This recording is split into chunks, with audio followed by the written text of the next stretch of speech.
താമരശ്ശേരിയുള്ള ഇമ്പിച്ചിക്കായി എന്ന് പറഞ്ഞ വാവാടുള്ള ഇമ്പിച്ചിക്കായ്ക്കുണ്ട്. മരണപ്പെട്ടിട്ട് ഒരു മാസം പോലായി ഇമ്പിച്ചിക്കായി.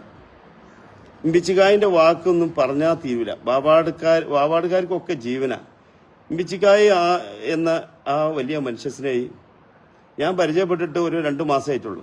വയനാട് ചൂരൽമല ദുരന്തത്തിൽപ്പെട്ട കുടുംബങ്ങൾക്ക് 12 വീട് നിർമ്മിച്ചുതരാം, അതിന് മാനുവിനെ എനിക്ക് കിട്ടണം, എൻ്റെ മാനു എവിടെ ഉള്ളതെന്നും ചോദിച്ചുകൊണ്ട് അദ്ദേഹം വയനാട്ടിലേക്ക് തേടി വന്ന് രാവിലെ 9 മണിക്ക് കമ്പളക്കാട് എത്തി. അദ്ദേഹത്തിൻ്റെ അടുത്ത് എനിക്ക് എത്താൻ പറ്റിയ 3 മണിക്ക്. എനിക്ക് അതിലപ്പുറമൊക്കെ വേറെ തിരക്കിലായിരുന്നു. ആ 3 മണി വരെ, ഉച്ചക്ക് 3 മണി വരെ വെയിറ്റ് ചെയ്ത ആ പാവം മനുഷ്യന് അദ്ദേഹത്തിൻ്റെ മകന് കൂടെ ഉണ്ടായിരുന്നു.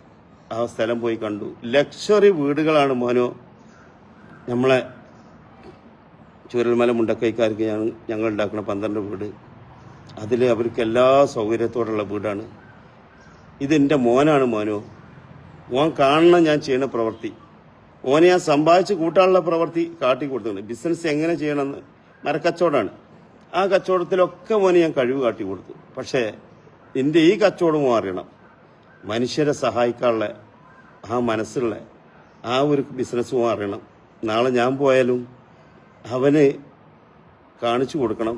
സമ്പാദിച്ച് കൂട്ടാൻ മാത്രമല്ല, അവൻ്റെ മക്കൾക്കും കൂടി പാവപ്പെട്ടവരെ സഹായിക്കാനുള്ള, സ്നേഹിക്കാനുള്ള, അതിൽ ജാതിയും മതവും രാഷ്ട്രീയമൊന്നും നോക്കാതെ സഹായിക്കണം എന്നുള്ള ആ ഡിഗ്രി എൻ്റെ കുട്ടിയെ അറിയണം. എൻ്റെ കുട്ടീനെ പഠിപ്പിക്കേണ്ട കടമ എനിക്കുണ്ടെന്ന് ആ പാവം മനുഷ്യന്, ആ മകനോട് എൻ്റെ മുന്നിൽ നിന്ന് കാര്യങ്ങളൊക്കെ പറഞ്ഞ് അങ്ങനെ ഞങ്ങൾ വല്ലാത്തൊരു ബന്ധമായി. ഗുണ്ടൽപേട്ട പാവപ്പെട്ടൊരു കുടുംബമുണ്ട് മാനോ, അതിന് നമുക്കൊരു വീട് വെച്ച് കൊടുക്കണം. അങ്ങനെ അദ്ദേഹത്തിൻ്റെ വീട്ടിലേക്കൊരു വരവന്ന് അദ്ദേഹം ഭാര്യയും കുട്ടികളൊക്കെ. ഞാൻ അദ്ദേഹത്തോട് പറഞ്ഞ്, എമ്പിച്ചിക്കായ ഇക്ക, എൻ്റെ ഭാര്യ ഞാൻ എത്ര രാത്രി വന്നാലും ഏത് സമയത്ത് വന്നാലും ഞാൻ കിടക്കുന്ന നേരത്ത് അവൾ എൻ്റെ 2 കാലും ഫുള്ള് മസാജ് ചെയ്തെന്ന് കുഴിഞ്ഞെന്ന്, ഞാൻ ഉറങ്ങോളം എന്നെ അധികം നല്ല ഭക്ഷണമൊക്കെ തന്ന് എനിക്ക് എൻ്റെ കാലൊക്കെ കുഴിഞ്ഞെന്ന് സുഖമായിട്ട് എന്നും എന്നെ അത്രയും സ്നേഹിക്കുന്നൊരു ഭാര്യയാണ് അള്ള എനിക്ക് തന്നുള്ളത്. പിന്നെ ഇവിടെ ആരെങ്കിലും പാവപ്പെട്ടവർ വന്നാൽ ഞാൻ 500 കൊടുത്തോളാന്ന് പറഞ്ഞാൽ അത് പോരാ, 1000 രൂപ കൊടുക്കണമെന്ന് പറഞ്ഞിട്ട് അവൾ 1000 രൂപ എടുത്തു കൊടുക്കുന്ന ഒരു മഹദിനെയാണ് പടച്ചവൻ എനിക്ക് തന്നുള്ളത്. ഇമ്പിച്ചിക്കായ്ക്ക് എങ്ങനെയെന്ന് ചോദിച്ചാൽ അദ്ദേഹത്തിൻ്റെ ഭാര്യയുണ്ട്. ഇന്ന് ഞാൻ പോയിട്ടത് മെസ്സേജ് ഇത് ചെയ്തരുമില്ല ചോദിച്ചാണ് തമാശ പറഞ്ഞ് ഞങ്ങൾ ചിറിച്ച് കളിച്ചിട്ടാണ് ഇവിടുന്ന് പിരിഞ്ഞത്. പിന്നീട് അദ്ദേഹം വയനാട്ടിലേക്കുള്ള പണി തുടങ്ങാനുള്ള സാഹചര്യം ഒരുക്കിക്കൊണ്ടിരിക്കുമ്പോൾ അദ്ദേഹത്തിൻ്റെ വീട്ടിൻ്റെ മുന്നിൽ തന്നെയാണ് പള്ളി. ആ പള്ളിയിൽ നിന്ന് അദ്ദേഹം നേരെ റോഡ് മുറിച്ച് ളുഹർ നിസ്കരിച്ച് കയറുമ്പോൾ ഒരു വണ്ടി വന്ന് ആക്സിഡൻ്റായി. ആ വലിയ മനുഷ്യനെ ഈ ലോകത്തോട് ഇവിടെ പറഞ്ഞ് ആ നാട്ടിൽ ഞാൻ അദ്ദേഹത്തിൻ്റെ മരണത്തിന് ശേഷം 3-ാം ദിവസം ഞാൻ അവിടെ ചെന്നപ്പോൾ ആ നാട്ടുകാർ പറയാം, ഇമ്പിച്ചിക്കായ്ക്ക എന്ന് പറഞ്ഞാൽ പഴയ കാലത്ത് കിണർ കളക്കാനും അതേമാതിരി ആനക്ക് പട്ട വെട്ടി കൊടുത്തു കൊടുക്കാനൊക്കെ കാണിച്ച് അന്നും അദ്ദേഹത്തിന് മനസ്സുണ്ടായിരുന്നു. മനസ്സേവേ അദ്ദേഹത്തിന് നയിച്ചുണ്ടാക്കിയ അതിന് ആരെയും വിശന്ന് നിൽക്കാനാക്കൂല. ഒപ്പം കൈ പിടിച്ചുകൊണ്ട് ഇങ്ങോട്ട് വാടാ ഭക്ഷണം കഴിക്കാനെന്ന് പറഞ്ഞുകൊണ്ട് അന്നത്തെ ചെറിയ ചെറിയ ഹോട്ടലല്ലേ അതിലേക്ക് പിടിച്ചു കൊണ്ടുപോയിക്കാണ്ട് അവർക്കും ഭക്ഷണം മേടിച്ചു കൊടുക്കും. ഇത്ര ഇമ്പിച്ചിക്കായ്ക്ക. പിന്നീട് അദ്ദേഹം സമ്പന്നനായപ്പോൾ എന്നും ഡ്രൈവറോട് എവിടേക്ക് യാത്ര പോകണമെങ്കിലും 10, 25, 30 ഭക്ഷണ കിറ്റുകൾ വണ്ടിയിൽ മേടിച്ചിരിക്കുന്നു. ആ ഭക്ഷണ കിറ്റ് നേരെ ഓരോ പാവപ്പെട്ടവനും, അതായത് ബുദ്ധിയില്ലാതൊക്കെ എന്നോ കുളിച്ചിട്ടൊക്കെ സമനില തെറ്റി നടക്കുന്ന ആളുകളുണ്ടാവും. അവരെ കാണുമ്പോൾ വണ്ടി അവിടെ നിർത്തിച്ച് അവർക്ക് ആ ഭക്ഷണപ്പൊതികൾ കൊടുത്തുകൊണ്ട് പിന്നെ എന്തെങ്കിലും വള്ള സൗകര്യം കാശ് കൊടുക്കൊണ്ട് എന്തെങ്കിലും ചെറിയ സഹായം കൊടുത്തുകൊണ്ട് ദിവസം ആ യാത്രയാണ്. അപ്പം ഇമ്പിച്ചിക്കായ്ക്ക സത്യത്തിൽ സ്വർഗത്തിൽ ലക്ഷറി വീട് പടച്ചമ്പരം കൊടുത്തിട്ടുണ്ടാവുമെന്ന് ഉറപ്പാണ്. കൊടുക്കും, യാതൊരു സംശയമില്ല. കാരണം ഇമ്പിച്ചിക്കായ്ക്ക അത്രയും ദുനിയാവുന്ന സമ്പാദ്യം കൊണ്ടുപോയി എവിടേക്ക്, പരലോക ജീവിതത്തേക്ക്. പിന്നെ ഏറ്റവും നല്ല മക്കളെ പടച്ചമ്പരം കൊടുത്തു. ഇമ്പിച്ചിക്കായ്ക്ക മരിച്ച് ഒരാഴ്ച കഴിഞ്ഞപ്പോൾ മോൻ വിളിച്ച് പറഞ്ഞെന്താ, മാനുക്ക ഉപ്പാന്റെ ആഗ്രഹങ്ങൾ എന്തെല്ലാം ഉണ്ടോ അതെല്ലാം നടത്തണം, അതെല്ലാ ആഗ്രഹങ്ങളും സാധിച്ചു കൊടുക്കണം. കാരണം ആ പേരക്കുട്ടികളും ആ മകനും വിളിച്ച് പറയാ, മാനുക്ക ഉപ്പ എന്തെല്ലാം പറഞ്ഞിട്ടുണ്ടോ അതെല്ലാം പൂർത്തീകരിക്കണം. നിങ്ങളൊന്ന് ആലോചിച്ച് നോക്കാണ്, എത്ര വലിയ സമ്പാദ്യമായിട്ടാണ് ആ വാപ്പ പോയത്. ആ വാപ്പാന്റെ ആ മനസ്സ് ആ മക്കളെ, അല്ലെങ്കിൽ സാധാരണ ഓരോ മക്കള് വാപ്പ പോയാൽ മുതൽ ഓരിയക്കാനും പിടിച്ചാനും ആണ്ടും കൊണ്ടൊക്കെ കാട്ടിക്കൂട്ടലേക്കാരം. ഇവിടെ ബിച്ചികായ്ക്കാൻ്റെ മോൻ പറയാ, പേരക്കുട്ടിയായ ആഫിലിന് പഠിച്ചിട്ട് കുട്ടിയും കൂടി വിളിച്ച് പറയാ, വല്യപ്പ എന്ത് പറഞ്ഞിട്ട് അത് സാധിക്കണം. മകൻ പറയാ, ഉപ്പാൻ്റെ കാര്യങ്ങൾ മുഴുവൻ ഇപ്പം പറഞ്ഞത് മുഴുവൻ പൂർത്തീകരിക്കണം മനുക്ക. ഇനി ഞങ്ങളെ കടമ അതാണ്. അതായത് മക്കൾക്ക് സമ്പാദിക്കാനൊന്നല്ല പറഞ്ഞത്, പാവപ്പെട്ട മനുഷ്യർക്കും നമ്മളെ ചൂരൽമല ദുരന്തപ്പെട്ട കുടുംബങ്ങൾക്കും ആ വീടുകളും ആ കാര്യങ്ങളും ഉപ്പാൻ്റെ ആഗ്രഹം നിർബന്ധമായിട്ടും സാധിച്ചു കൊടുക്കണം. അതാണ് ആ മക്കളെ പറ്റി ഒന്ന് ആലോചിച്ച് നോക്കണേ. ആ വാപ്പ എത്ര ഭാഗ്യവാനാണ് പിച്ചിക്കായ്ക്ക. ദുനിയാവെന്ന് അങ്ങനെയൊക്കെയുള്ള മക്കളെ കിട്ടലാണ് നമ്മളെ ഭാഗ്യം. സത്യം, നമ്മൾ പോയാലും നല്ല കാര്യങ്ങൾ ചെയ്യാൻ നല്ല മനസ്സുള്ള മക്കളെ ഉണ്ടാക്കി കിട്ടല്, അല്ലാതെ നമ്മൾ അഗതി മന്ദിരത്തിനും അനാഥാലയത്തിനും കൊണ്ടാക്കാൻ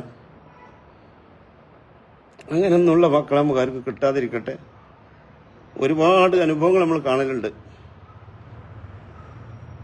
രക്ഷിതാക്കളെ തിരിഞ്ഞു നോക്കാത്ത മക്കളെ, അവരെ എത്രയോ വേദനിപ്പിക്കുന്ന ഭാര്യമാർ, അതൊക്കെ നമ്മളൊക്കെ മരിച്ചു പോകുന്ന എല്ലാവർക്കും ഉറപ്പല്ലേ. അതേമാതിരി ജാതി മതം പറഞ്ഞ് മനുഷ്യരെ തല്ലാനും കൊല്ലാനും പരസ്പരം വൈരാഗികളായി ജീവിക്കുക, നമ്മളൊക്കെ മരണപ്പെട്ടു പോകുന്ന ആളുകളല്ലേ. ഇപ്പം ഇവിടെ ഞങ്ങളിവിടെ പണ്ട് പഴയ കാലത്ത് ഞങ്ങൾക്ക് നിസ്കരിക്കാൻ പള്ളിയില്ലാതായപ്പോൾ ഇവിടുത്തെ പുതിയമഠത്തിലെ മേനാമ്പാപ്പയെന്ന് പള്ളീൻ്റെ ആദ്യത്തെ ഗഡു ഞങ്ങളപ്പാൻ്റെ അടുത്ത് 25,000 ഉറുപ്പിക കൊടുത്ത്. അന്ന് ഏത് വർഷമാണ്. പിന്നീട് ഞങ്ങൾ പട്ടിണിക്കാലത്ത് ഞങ്ങൾക്ക് അന്നം തന്നിന്ന് മേനാമ്പാപ്പയും ജാനകമ്മയൊന്നും മറക്കാൻ കഴിയുന്നില്ല. അതേ മേനാമ്പാപ്പാൻ്റെ മക്കൾ ഉണ്ണിയേട്ടന് ക്ഷേത്രത്തിലേക്ക്, കുക്കർണിക്കാവ് അയ്യപ്പ ക്ഷേത്രത്തിലേക്ക് വഴി ഉണ്ടായിരുന്നില്ല. നമ്മളോട് സ്ഥലം, നമ്മളാ സ്ഥലം നമ്മളെടുത്തിന്ന് അതിൻ്റെ മുന്നിലുള്ള അതൊന്ന് അദ്ദേഹം തൽക്കാലം അമ്പലം ക്ഷേത്രം പൊളിച്ച് പണിയട്ടെ മോനോ, ആ തൽക്കാലം സാധനം കൊണ്ടുപോകാനുള്ള ഒരു സൗകര്യം ചെയ്യാൻ പറ്റുമോ എന്ന് ചോദിച്ചപ്പോൾ, എന്താ ഉണ്ണിയേട്ടങ്ങൾ അങ്ങനെ ചോദിക്കണത്, നിങ്ങൾ ധൈര്യമായിട്ട് അത് പൊളിച്ചുകൊണ്ട് സാധനം കൊണ്ടുപോയിക്കോളിയായിരുന്നു. അത് എൻ്റെ ഉപ്പാക്ക് വിളിച്ചുകൊണ്ട് ഞാൻ ചോദിച്ചപ്പോൾ എൻ്റെ ഉപ്പ പറഞ്ഞ വാക്ക്, എൻ്റെ കുട്ടി ഇപ്പം തന്നെ പോയിട്ട് അവരോട് സ്ഥിരമായിട്ട് അത് എടുക്കാൻ പറയും. അവർക്ക് വേണ്ട സ്ഥലം അവരെടുത്തോട്ടെ, അത് അവർക്ക് സ്ഥിരമായിട്ട് അമ്പലത്തിലേക്കുള്ള വഴിയായിട്ട് അവരെടുത്തോട്ടെ, അതിൻ്റെ കുട്ടി പോയി പറയും, ഒരു മടിയും വേണ്ട. ഞാൻ അങ്ങനെ നേരെ അവരാ മതിൽ പൊളിച്ചുമ്പോൾ ഉണ്ണിയേട്ടനോട് പറഞ്ഞ്, ഇത് നടക്കൂല, അപ്പാക്ക് ഇഷ്ടമല്ല ഉണ്ണിയേട്ടാറോ. പാവം എല്ലാവരും പാടെ വിഷമിച്ച് വന്ന് നേരെ എൻ്റെ അടുത്ത് വന്നേക്കന്നെ. ഞാൻ പറഞ്ഞു, ഇപ്പം സ്ഥിരമായിട്ടാണ് ഇങ്ങനെ എടുക്കുക, തൽക്കാലമാണെങ്കിൽ പറ്റില്ല എന്നപ്പം പറഞ്ഞു. അവിടെ ഒരു ചെറിയായിരുന്നു. അപ്പം അതൊക്കെ നമുക്ക് നമ്മളെ രക്ഷിതാക്കൾ വലിയൊരു സന്ദേശമാണ് തരുന്നത്. ഇപ്പം നമ്മൾ ഇവിടെ തന്നെ മുസ്ലിം ശ്മശാനം നമുക്ക് നമ്മുടെ ഇതര മതസ്ഥരായ നമ്മുടെ ഹിന്ദു സഹോദരന്മാർക്ക് അവർക്ക് ഇവിടെ മറവ് ചെയ്യാനോ ദഹിപ്പിക്കാനോ ഒന്നും സ്ഥലം ഉണ്ടായിരുന്നില്ല. 10-56 സെന്റ് സ്ഥലം അവർക്കും കൊടുക്കാൻ സാധിച്ചു. നാളെ നമ്മളൊക്കെ തിരിച്ചു പോയാലും പേടിക്കാനില്ല. കാരണം ഇപ്പം അവിടുത്തെ പാലിയേറ്റീവിന് സ്ഥലം കൊടുക്കുക, അല്ലെങ്കിൽ അവർക്ക് നമ്മളിപ്പോൾ വാടക ഇല്ലാതെ പിന്നെ അവർക്ക് വർക്ക് ചെയ്യാനുള്ള റൂമുകൾ കൊടുത്ത് ഇതൊക്കെ ഉണ്ടാവുള്ളൂ. പാലിയേറ്റീവിൻ്റെ പ്രവർത്തനം ഞാൻ പറയണ്ടില്ലല്ലോ. ഇപ്പം തിരൂരുള്ള ഒരു ഉമ്മാൻ്റെ കഥ, അവിടുത്തെ രക്തം കൊടുക്കണ അവിടുത്തെ പാലിയേറ്റീവിൻ്റെ നമ്മളെ നാസർ പറഞ്ഞിട്ടുണ്ടായി. 7 മക്കളുണ്ട്, 7 പെൺകുട്ടികൾ, ഒരു ആൺകുട്ടിയും. സമ്പന്നതയിൽ വലിയ സമ്പത്തുള്ള കുടുംബമാണ്, വലിയ വിദ്യാഭ്യാസമുള്ള കുടുംബമാണ്. മക്കളൊക്കെ വലിയ വിദ്യാഭ്യാസം, ഈ രക്ഷിതാക്കൾ വലിയ വിദ്യാഭ്യാസം കൊടുത്തിങ്ങനെ. പക്ഷേ ആ പാവ ഉമ്മ ഇത്രേ പോറ്റി വളർത്തിണ്ടാക്കിയ ഈ മക്കൾക്ക് എല്ലാ സൗഭാഗ്യം കൊടുത്ത് വലിയ വിദ്യാഭ്യാസം കൊടുത്ത് അവസാനം ആ ഉമ്മ സുഖമില്ലാതെ കിടന്നപ്പോൾ ഉമ്മാക്ക് വയറ്റുന്ന് പോകുന്നില്ല, വയറ് ഭയങ്കര വീർത്തുകൊണ്ട് നിൽക്കണം, ഭയങ്കര ബുദ്ധിമുട്ടുണ്ട്, ശോധന ഇല്ല എന്നുള്ള വിവരം പാലിയേറ്റീവിലെ നാസറിനെ വിളിച്ച് പറയാം. നാസറിനെ വിളിച്ച് പറഞ്ഞപ്പോൾ നാസറും ടീമും അവിടെ ചെന്ന് ചെറിയൊരു മരുന്ന് കൊടുക്കുക. ആ മരുന്ന് കൊടുത്ത് ഇനി ഉമ്മക്ക് ശോധന ഉണ്ടാവട്ടെന്ന് പറഞ്ഞ മാതിരിക്ക് തന്നെ ഉമ്മ ദിവസം 2-3 പ്രാവശ്യമൊക്കെ ശോധന തുടങ്ങി. പെൺകുട്ടിയും സമ്പത്ത് എല്ലാ വിദ്യാഭ്യാസമുള്ള അവർക്ക് ആ ഉമ്മാൻ്റെ ആ മലെടുക്കാനും അവർക്ക് അത് സാധിക്കുന്നില്ല. അവർ വിളിച്ച് പറയാൻ നാസറിനോട്ട് ഒരാഴ്ച കഴിഞ്ഞപ്പോൾ ഇവിടെ ആകെ വൃത്തികേടായിട്ടും വാസനിച്ചിട്ടും വയ്യ, വല്ലാത്തൊരവസ്ഥയിലാണ്. ഉമ്മ വല്ലാതെ മലം പോയിട്ടും മൂത്രം പോയിട്ടും ഒക്കെ പാടെ ആകെ വൃത്തികേടായിക്കണം, നിങ്ങളൊന്ന് അർജൻറ്റായിട്ട് വരികയായിരുന്നു. പാവം നാസറും ടീമും അവിടെ ചെന്നപ്പോൾ ആ ഉമ്മ മലദ്വാരത്തിലൊക്കെ വൃണായി പുഴുക്കൾ വന്ന് വല്ലാത്തൊരവസ്ഥയിലുള്ള കെടുത്താണ് കിടക്കുന്നത്. 7 പെൺമക്കള്, ഉന്നത പദവിയുള്ള നല്ല വിദ്യാഭ്യാസമുള്ള നല്ല ജോലിയുള്ള സമ്പത്തുള്ള 7 മക്കളും ആ ആൺകുട്ടിയും ആ പൊന്നുമ്മാന്റെ മലെടുക്കാനും അത് വൃത്തിയാക്കി കൊടുക്കാനും ആ ഉമ്മാനെ ശുശ്രൂഷിക്കാനും തയ്യാറായില്ല. ഇവരെ കുറേ മലവും മൂത്രമൊക്കെ എടുത്ത് അന്തി ഉറങ്ങാതെ ഒരുപാട് 10 മാസം ഗർഭം ധരിച്ച് ഒരുപാട് കാലം ഇവരെ വല്ലാത്തൊരു അവസ്ഥയിൽ ഇവര് ഒന്ന് കരിയും പോക്കണം മുലയെടുത്തിട്ടും എങ്ങനെയൊക്കെ ഈ കാര്യം നോക്കിയിട്ടുണ്ടാകുന്ന കണക്കില്ല. വയസ്സായപ്പോൾ ആ ഉമ്മാന്റെ മലെടുക്കാൻ ഈ വിദ്യാഭ്യാസ സമ്പന്നരായ മക്കൾക്ക് അത് കുറച്ചിലായി. തിരിച്ചടി വരും. പഴുത്ത പിലാനിലെ ചാടുമ്പോൾ പച്ച പിലാനിലെ ചെറിക്കുത്തര. നിങ്ങളും അതിൽ അനുഭവിച്ച് അതിൻ്റെ ഡബിൾ അനുഭവിച്ചേ പോവും. അന്ന് നിങ്ങൾ ഉമ്മാൻ്റെ ആ കണ്ണീരും ആ വേദനയും സഹിക്കാൻ കഴിയുന്നതിന് അപ്പുറം ആ ഉമ്മ വ്രണം വരെ വന്ന് പുഴുക്കൾ വരെ വന്നപ്പോഴും തിരിഞ്ഞു നോക്കിയില്ല. അപ്പം ഇന്ന് ഈ 2025 പടച്ചോനെ ഇങ്ങനെയുള്ള മക്കൾക്കൊക്കെ നല്ല മനസ്സ് റബ്ബ് കൊടുക്കട്ടെ. നമ്മൾ പരസ്പരം നമ്മുടെ അയൽവക്കത്തുള്ളവർക്ക് വഴിയും വെള്ളമൊക്കെ കൊടുക്കുക. നമ്മളെ കുടുംബത്തിലേക്ക് പോലും നമ്മൾ വഴി കൊടുക്കാത്ത ആൾക്കാരുണ്ട്. നമ്മൾ അയൽവക്കത്തുള്ളവർക്ക് പോലും സുഖമായിട്ട് അവർ സന്തോഷമായി ജീവിക്കേണ്ട നിലക്ക് വഴി കൊടുക്കാതെ നിൽക്കുന്നുണ്ട്. ഈ വഴിയും ഈ വെള്ളമൊക്കെ ഇവിടെ കെടുക്കും, നമ്മൾ പോവും, മണ്ണോട് മണ്ണാവും. അതിനൊക്കെ അവകാശികൾ മാറി വരും. ഇതൊരു സത്യ, നമ്മൾ കണ്ട കാഴ്ചയാണ്, നമ്മൾ ദിവസം കാണുന്ന കാഴ്ച, അനുഭവമല്ലേ. എത്രയേ ആളുകൾ ഇതേമാതിരി വഴി കൊടുക്കാതെയും വെള്ളം കൊടുക്കാതെയൊക്കെ എൻ്റെതാന്ന് പിടിച്ചു വെച്ച് അവരൊക്കെ മണ്ണോട് മണ്ണായി. പോകുമ്പോൾ കൊണ്ടുപോയോ 96 വയസ്സുകാരനെ പോലും പള്ളിക്കാട്ടിൽ കവർ വെച്ചിട്ട് കണ്ട് വരുമ്പോൾ ഒരു പാവപ്പെട്ട ക്യാൻസർ രോഗിക്ക് മരുന്ന് കൊണ്ട് കൊടുക്കാൻ പോയാൽ ഞങ്ങൾ ആ ക്യാൻസർ രോഗി ചോദിച്ചൊരു ചോദ്യം ഉണ്ട് ഞങ്ങളോട്, മാനുക്ക നിങ്ങൾ ഇന്ന ആളായിട്ട് പരിചയമുണ്ടല്ലോ, ഞാൻ മരിച്ചാൽ എൻ്റെ മയ്യത്തെങ്കിലും ആ റോട്ടിൽ കൂടി കൊണ്ടുപോകാനുള്ളൊരു സാഹചര്യം, ഒരു അനുവാദം നിങ്ങൾ മേടിച്ചു തരുമോ? അത് നിങ്ങൾ വിചാരിച്ചാൽ നടക്കൂലേ? ആ പാവം ക്യാൻസർ രോഗിൻ്റെ 2-3 തൊടു കൂടി ഏറ്റി കൊണ്ടുപോകണം ഹോസ്പിറ്റലിലേക്ക്. ഈ പണക്കാരനായ ഈ വലിയ പൈസക്കാരന് എൻ്റെ വലിയൊരു റോഡും കെട്ടി വലിയൊരു മതിലും കുത്തി അതൊക്കെ മൂപ്പരാളതാന്ന് വിചാരിച്ചുകൊണ്ട് ഇരിക്കുകയാണ്.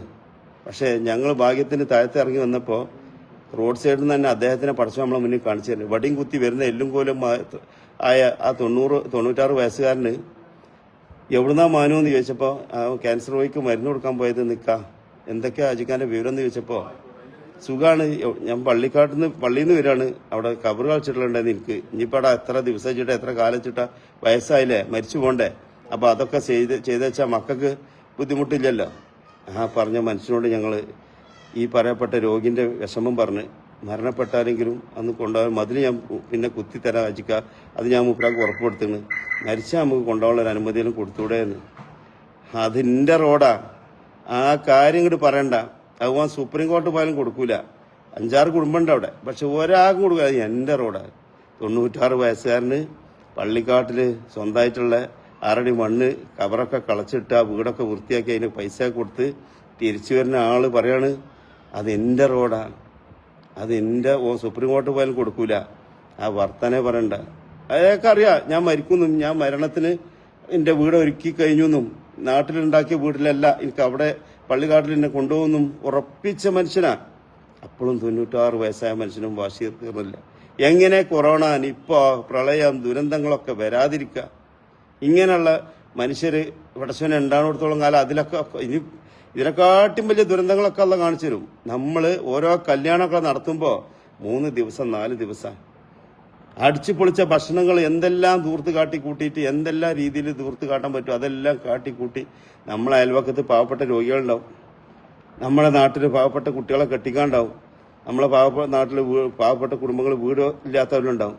നമ്മളെ മോളെ വിവാഹത്തിന് ഒരു മാന്യമായ ഭക്ഷണമൊക്കെ വെച്ച് അന്നത്തെ ദിവസം എൻ്റെ മോളെ ജീവിതം തുടങ്ങുമ്പോൾ അല്ലെ എൻ്റെ മോൻ്റെ വിവാഹ ജീവിതം തുടങ്ങുന്ന ദിവസം ഒരു പുണ്യപ്പെട്ട കാര്യം, ഒരിക്കലും ഒരു കുടുംബത്തിന് വീട്, അല്ലെങ്കിൽ ഒരു കുടുംബത്തിലെ ഒരു 10 രോഗികൾക്ക് സഹായം, അല്ലെങ്കിൽ ഒരു പാവപ്പെട്ട കുട്ടികൾക്ക് വിദ്യാഭ്യാസത്തിന് കൊടുക്കുക, അങ്ങനെ എന്തെങ്കിലും നല്ല കാര്യങ്ങൾ ചെയ്യാനുള്ള മനസ്സുള്ള ആളുകളാണെങ്കിൽ ഒരു ഭാഗ്യവന്മാരാ, അവർ രക്ഷപ്പെടും.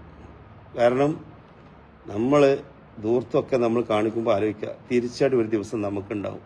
തിരിച്ചടി കിട്ടാതെ ഇവിടുന്ന് പോവില്ല. ഓരോരുത്തരും ഇപ്പം ഞാൻ ഒരു ക്യാൻസർ രോഗി കുട്ടിക്ക് ഒരു കാളൂട്ട് കണ്ടത്തിൽ ഒരു പിരിവിന് എടപ്പാളിൽ പോയി ഞാൻ. അപ്പോൾ അവിടുന്ന് വലിയ വലിയ കാളൂട്ട് നടത്തിയ പ്രഗത്ഭരായ ആൾക്കാർ ആ സ്റ്റേജിൽ ഇരിക്കുന്നുണ്ട്. അപ്പോൾ ഞാൻ ആ മൈക്കിൽ വിവരം പറഞ്ഞു, ഇന്ന് ഇവിടെ തന്നെയുള്ള ഒരു പാവപ്പെട്ട 7 വയസ്സായ ഒരു കുട്ടി ക്യാൻസർ രോഗിയായ മോളുണ്ട്. ആ മോളെ സഹായത്തിനാണ് ഞാനിവിടെ വന്നിട്ടുള്ളത്. നിങ്ങളെല്ലാവരും ഈ കമ്മിറ്റിക്കാരെ ഈ സഹായം ഏൽപ്പിച്ചുകൊണ്ട് നമുക്ക് ആ മോളെ രക്ഷപ്പെടുത്തണം, നിങ്ങളെ കൊണ്ട് കഴിയുന്ന സഹായങ്ങൾ ചെയ്യണമെന്നും പറഞ്ഞിട്ട് ഒരു അനൗൺസ്മെന്റ് ചെയ്തപ്പോൾ ഞാൻ തന്നെ ആദ്യൻ്റെ ഒരു സംഖ്യ പ്രഖ്യാപിച്ചു. അപ്പോൾ ഓരോ മനുഷ്യസ്നേഹികളും അവിടെ സഹായിക്കാൻ തുടങ്ങി.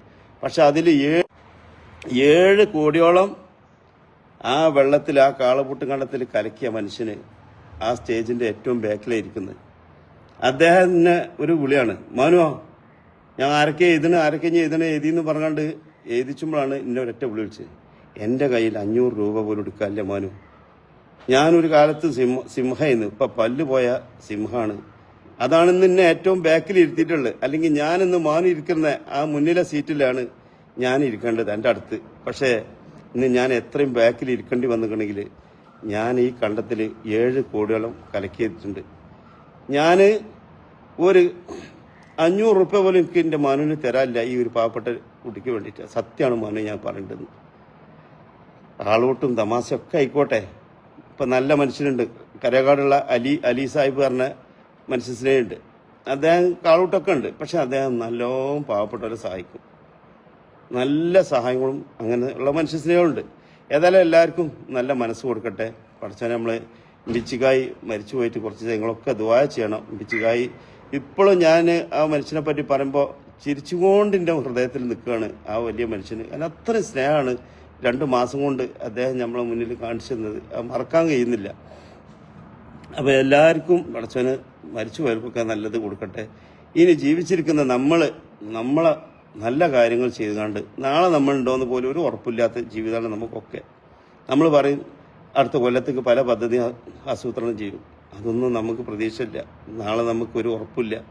പള്ളിക്കാട്ടിൽ മണ്ണിൽ അല്ലെങ്കിൽ ശ്മശാനത്തിൽ എവിടെ എപ്പോഴാണ് കൊണ്ടുപോകാൻ ആൾക്കാർ വരികയെന്ന് ഒരാൾക്കും പറയാൻ പറ്റാത്ത അവസ്ഥ. നമ്മൾ ശ്വാസം മേപ്പെട്ട് പോയിട്ട് കീഴ്പ്പെട്ടിട്ടില്ലെങ്കിൽ അവിടെ തീർന്ന് നമ്മളെ സമ്പാദ്യത്തിൻ്റെ ഒക്കെ അവകാശവും പേരും ചൂരൊക്കെ അവിടെ തീരും. പിന്നെ മയ്യത്ത് ബോഡി ശവന്നൊക്കെ ആയി കൊണ്ടുപോയി അവിടെ അവസാനിച്ചു. നമ്മളെ ഓർക്കുന്ന വർഷങ്ങൾ കഴിഞ്ഞാലും നമ്മളെ ഓർക്കുന്ന ഓരോ അനുഭവങ്ങൾ നമ്മളിവിടെ മനുഷ്യരെ സഹായിച്ചെങ്കിൽ, സ്നേഹിച്ചെങ്കിൽ, നമ്മുടെ നാട്ടിലെ പാലിറ്റീവ്, നമ്മുടെ നാട്ടിൽ അങ്ങനെ ഓരോ പുണ്യപ്രവൃത്തിയിലും പങ്കാളിയായിട്ടുണ്ടെങ്കിൽ അത് നമ്മൾ ഓർക്കുന്ന ദിവസങ്ങൾ പലതും ഉണ്ടാവും. ഇപ്പം ഇമ്പിച്ചിക്കായിൻ്റെ നാട്ടിൽ ഓരോ പറയുന്നുണ്ട് 15 വർഷമായാലും അത് ഓരോ കാര്യങ്ങൾ ചെയ്തും പറയുന്നുണ്ട്. അത് ഇമ്പിച്ചിക്കായ്ക്ക് വർഷം അത് കിട്ടിക്കൊണ്ടിരിക്കും. ഓരോ മനുഷ്യരും ദിവസം ഇമ്പിച്ചിക്കായ്ക്ക് വേണ്ടി പ്രാർത്ഥിക്കുക. ഇപ്പം നമ്മളെ പാലക്കാട് നമ്മളെ 4 മക്കൾ ലോറി അപകടത്തിൽ മരണപ്പെട്ടു. വല്ലാത്ത സങ്കടത്തോടെയാണ് നമ്മളൊക്കെ അത് കണ്ടത്. അതിൽ റിദ ഫാത്തിമ എന്ന് പറഞ്ഞ മോള് ഒപ്പമുള്ള കുട്ടികളോട് പറയത്രേ, ഞാൻ പഠിച്ച് വളർന്ന് വലുതായി എൻ്റെ ഉപ്പാക്ക് എൻ്റെ ഉമ്മാക്കും പാടെ സ്വന്തമായിട്ടൊരു വീട് നിർമ്മിക്കണം. അങ്ങനെ ഒരു വീടിൻ്റെ ഫോട്ടോ ഒക്കെ വരച്ചുകൊണ്ട് റിദ ഫാത്തിമ കുട്ടിയെ കാണിച്ചു കൊടുക്കുക. ഇത്രേ എന്ത് വന്നാലും ഇങ്ങനത്തെ ഒരു വീട് ഞാൻ എൻ്റെ ഉപ്പാക്കും ഉമ്മാക്കും ഉണ്ടാക്കി കൊടുക്കും. എന്നിട്ട് വാടകയില്ലാത്തൊരു ജീവിതം. കാരണം മോള് മരിച്ചിട്ട് മയ്യത്ത് വീട്ടിൽ കൊണ്ടുവരാൻ പറ്റിയില്ല. വീട്ടിൻ്റെ മുകളിൽ ഒരു ഇരുമ്പിൻ്റെ കോണി വെച്ചിട്ടാണ് വാടക വീട്ടിൻ്റെ മുകൾക്ക് കിടക്കേണ്ടത്. അപ്പം മയ്യത്ത് അങ്ങോട്ട് കൊണ്ടുപോകില്ല. അവിടെ നാസർക്കാരനൊരു മനുഷ്യ സ്നേഹമുണ്ട്, ഭയങ്കര സ്നേഹമുള്ള മുസ്ലിം ലീഗിൻ്റെ ജില്ലാ സെക്രട്ടറി കൂടിയാണ് അദ്ദേഹം. നല്ല മനുഷ്യനാണ്.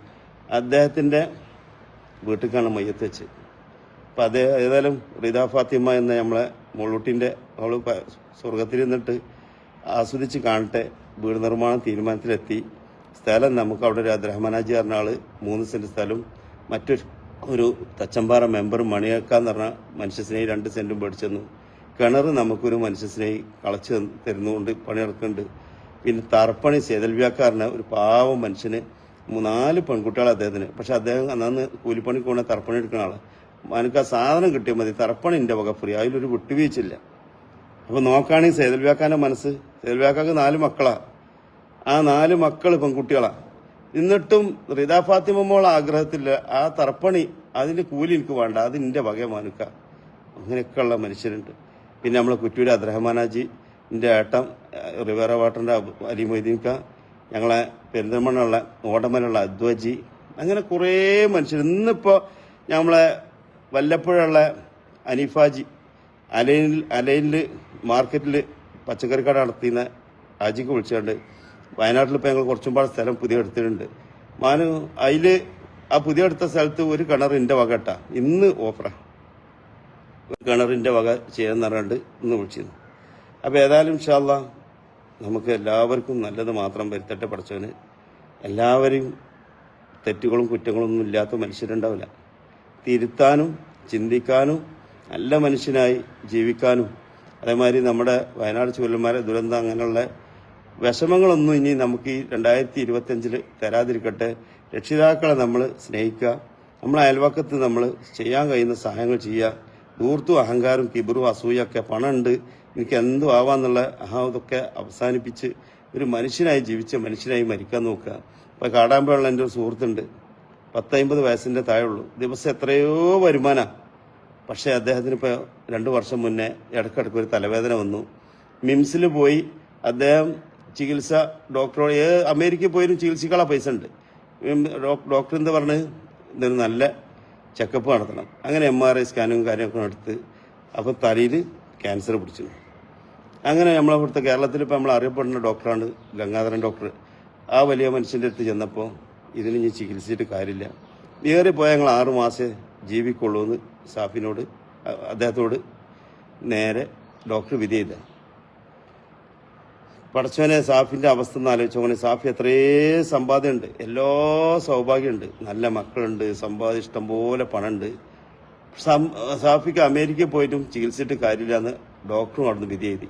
അവിടുന്ന് അമേരിക്കയിലുള്ള സാഫിൻ്റെ ആൾക്കാർക്കൊക്കെ ഇത് അയച്ചു കൊടുത്തപ്പോൾ ഇതിനി ചികിത്സ ഇല്ല എന്ന് പറഞ്ഞു. എന്നിട്ടും സാഫി നല്ല കാര്യങ്ങൾ കുറേ ചെയ്യുന്നത് ഒരാളായിരുന്നു. അതുകൊണ്ട് സാഫിക്ക് മാക്സിമം ഡോക്ടർ പറഞ്ഞ 2 കൊല്ലം 6 മാസമൊക്കെ പോയി, 2 കൊല്ലം 2.5 കൊല്ലം 3 കൊല്ലം പോലെ ഇപ്പോൾ. കഴിഞ്ഞ പെരുന്നാൾക്ക് സാഫിനെ കാണാൻ ഞാനും ഇവിടുത്തെ മുൻ മെമ്പർ AC കുഞ്ഞാമൊക്കെ ഇവിടെ പോയി. അദ്ദേഹത്തിനെ കണ്ട് അവിടെ ചെന്ന് വീട്ടിൽ ചെന്നപ്പോൾ അദ്ദേഹത്തിൻ്റെ മക്കൾ പറഞ്ഞു മാനുക്ക് എന്താണ് ഇപ്പ അങ്ങനെ അകത്തേക്ക് കയറി. നമ്മുടെ ഈ സുഹൃത്ത് ഒരു കാര്യമാണ് ചോദിച്ചത്, എൻ്റെ കൈ പിടിച്ചുകൊണ്ട് ഇന്നൊന്ന് ഇരുത്തി തരുമോ മാനോ, എനിക്കൊന്ന് ഇരിക്കാൻ പൂതിയായിട്ടാണ്, ഇന്നൊന്ന് ഇരുത്തി തരുമോ എന്നുള്ള സങ്കടത്തോടുള്ള ചോദ്യം. സാഫിൻ്റെ പണത്തിന് ഒരു വില അവിടെ ഉണ്ടായിരുന്നില്ല, ഒരു കടലാസിൻ്റെ പോലും വില ഇല്ലയെന്ന് ഞങ്ങൾക്ക് ബോധ്യമാണ്. കാരണം സാഫിക്കൊന്ന് ഇരിക്കാൻ പോലും സാധിക്കുന്നില്ല. സാഫി ചിലപ്പം പടച്ചോ ഉന്നത സ്ഥാനം പടച്ചോന് സ്വർഗത്തിൽ അവന് കൊടുക്കട്ടെ.